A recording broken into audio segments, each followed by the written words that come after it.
Hello and welcome back. Today we've got another £500 worth of £2 coins we are hunting through, looking for the commemoratives, ones with more than face value, but ideally looking to fill this newish book. We've still got quite a few empty spaces, and it's getting down to the trickier ones to find, but hopefully today we might find one or two new ones. So let's get into the bag and see what we find.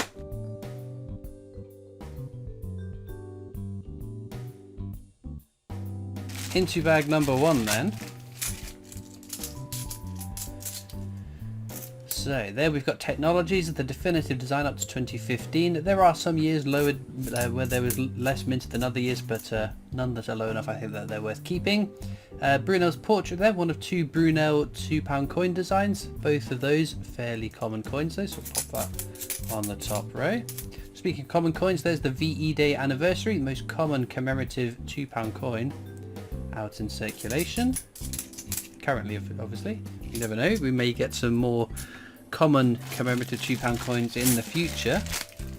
Here's to hoping, because obviously since 2016 there's been no commemorative £2 coins put into our change.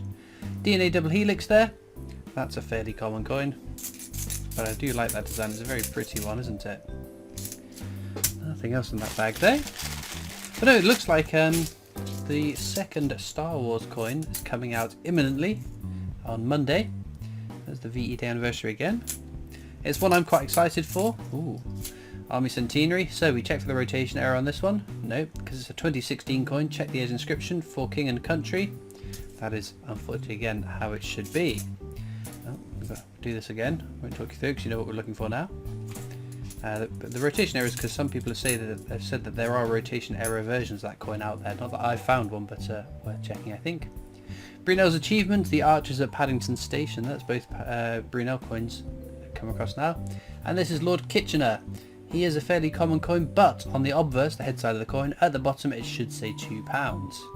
On this one it does, £2. So not the mule error, there was the wrong die used for half the coin, which produced a Lord Kitchener that doesn't say £2 on the obverse. If you find one of those, that's a very rare and valuable coin. But yeah, the next Star Wars coin will be the Emperor and Darth Vader.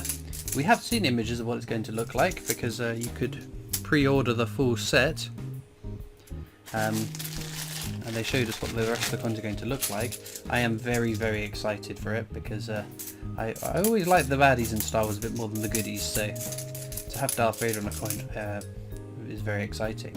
Well, achievements, Brunel's achievements, Archers at Paddington Station again. Although yes, I do know that there's a group of people upset that Star Wars, a very American thing, has made its way onto our UK coins. No rotation error, King and Country, that's all fine. Well, we've not found anything too exciting so far, but we've got plenty of bags still to go. But it'd be interesting again with some of these series that they've done the 4 coins, like Harry Potter, now Star Wars, whether we're going to get additional bouts of them in the coming years. Maybe more Harry Potter, maybe more Star Wars, who knows. Well, this is Jodie Clark's 5th portrait of the Queen. We know this is going to be something. Oh, Shakespeare comedies, very nice. Again, check the edge inscription. All the world's a stage. That's all fine. Again, I don't think there's been any confirmed findings of edge inscription errors on those, but 2016 seems to have been a bad year, so do check them all. We've got Guy Fawkes there, which again, particularly common coin. Don't fool for per member. It is kind of a thing, but there's no value in it. Right, edge inscription hunt. £2 coins are the last circulation coins with edge inscriptions on them, which are unique to the designs. If it says standing on the shoulders of giants, which I think all of these are, you know that's technologies. Anything else will be something different, of course. So yeah, case of the diddlies for that bag. Should we try again? See what we can muster. Right. What have we got? Standing of giants, the shoulders, shoulders, standing, giants, shoulders, shoulders. Am I not a man? This is the abolition of the slave trade. Of course there's a variant of this as well. You can see this has got a bobbly textured finish. There's a version with a smooth finish and the initials DG to the bottom right of the 7 that was put into collector's sets and not circulated. So Do check for that variant. Otherwise, I think we're all good. I always do check through just in case I've been stupid, have misread or not seen an interesting edge inscription. So there we go. Pardon my sneezing, how rude of me. Marconi's wireless transmission there. Another fairly common. We've got a good spread of common coins. Let's hope that Shakespeare Comedies isn't our ultimate star find of the hunt. We've had a few comedies recently. Don't get me wrong, they're nice to see. I've got lots of Shakespeare's histories, lots of Shakespeare's tragedies, and not an awful lot of Shakespeare's comedies. So the more of them that turn up, the more balanced my wider collection becomes. But they were the low minted ones, and they seem to have put a lot of them circulating up north. They do seem to have filtered their way down to the south through general circulation. But obviously being circulated up north was not a conscious decision to put a load of Shakespeare's comedies there. There was just lots of £2 coins needed at the time, and they must have been the next ones out the door from the mint. Right, Shakespeare's tragedies. Check the edge inscription. What a piece of work is a man. That is the correct edge inscription. This is one that we have found the edge inscription error on before. It said for king and country on the edge of that coin, which obviously it shouldn't do. Hence it's the edge inscription error coin. But none since then. But we've got to keep checking, because if you don't check, you definitely won't find.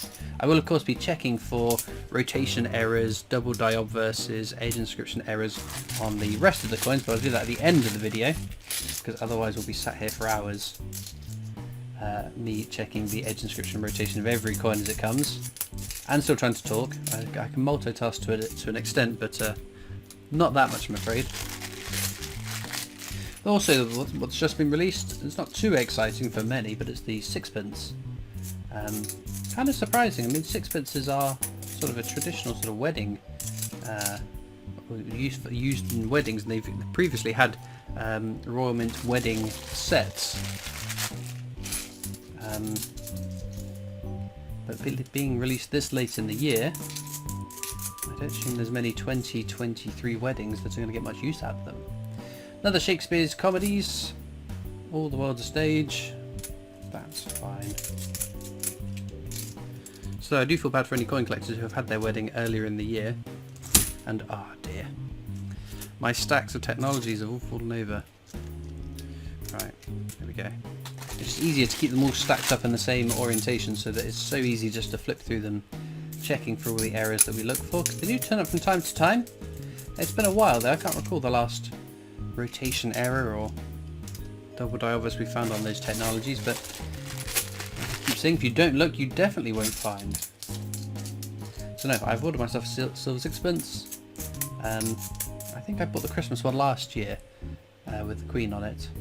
Charles Darwin there, he's a smidge over face value, not too exciting though. But no, obviously, oh there we go, Lord Kitchener. Will you be the mule error? Nope. That says £2, that's how it should be on that coin. And a whole lot of nothing else. Yeah, there's the first year with King Charles on the sixpence. I think it's kind of cool, kind of a cool coin. It wasn't too expensive. Although I hear more expensive in the Royal Mint shop than online, which is a bit weird. Maybe you get a Royal Mint bag if you buy it in the shop though, so maybe that's why it's so much more expensive there.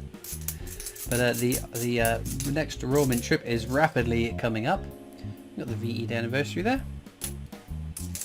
I'm very excited to be down. I haven't actually looked or done the maths on it, but I'm fairly confident this is the longest time it's been between Royal Mint trips for a long time.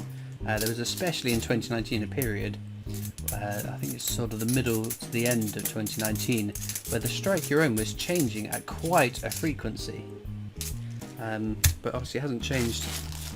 Well, it has changed now, but it hadn't changed since May. It's obviously now the Tolkien £2 coin, which I'm very excited to get. I am a big fan of the £2 coins, and that coin I think is going to be one of my coins of the year. I think it's a lovely design. There's Steam Locomotive Trevithick, another fairly common coin. We've got 3 bags left. You never know what might turn up in the last bags. We've been saved by the last bag before in previous hunts. Another Army Centenary. No rotation error for King and Country. That's all fine. Nice condition, that one. They are among the most recently minted coins, so should be in good condition. There we've got Trinity House. Again, it's a particularly common coin. Right, penultimate bag then. Dear. Well, sometimes you've got to have these hunts that don't go as well as others, because it is the rarer coins you're looking for, which means they'll be less frequent to come up. Alright, Shakespeare's Tragedies. What a piece of work as a man. No age inscription error to close off this video, but there we go. We've got one last bag to go. As usual, links are in the description of this video. Over to my coin collecting Discord server if you want to come over and join that. There's also links to my other social media channels, the PO Box address you can write into, and of course the Britannia Coin Company's YouTube channel, who I work for as my day job making videos for them, so please do check that channel out as well. I'm going to have a whiz through these coins now to see whether there are any errors amongst them. Sadly, no edge inscription errors, rotation errors, double die of versus anything to add, but I did pull this one out. I don't know how I didn't notice it, but it's got a hole in it. Someone's obviously tried to make a necklace or a bracelet charm out of that, so if you spotted that throughout the hunt, I'd love to know at what point I whizzed past this without any sort of second thought of it, but it did kind of stand out when I was going through them checking for the sort of errors we look for, but there we go. In terms of our star finds then, 3 different coins over face value, duplications of some of them, but still nice coins. So let me know in the comments what your favourite coin from today's video is, and all it leaves me to do is thank you so much for watching. I hope you've enjoyed, and I'll see you next time for more coins. Bye!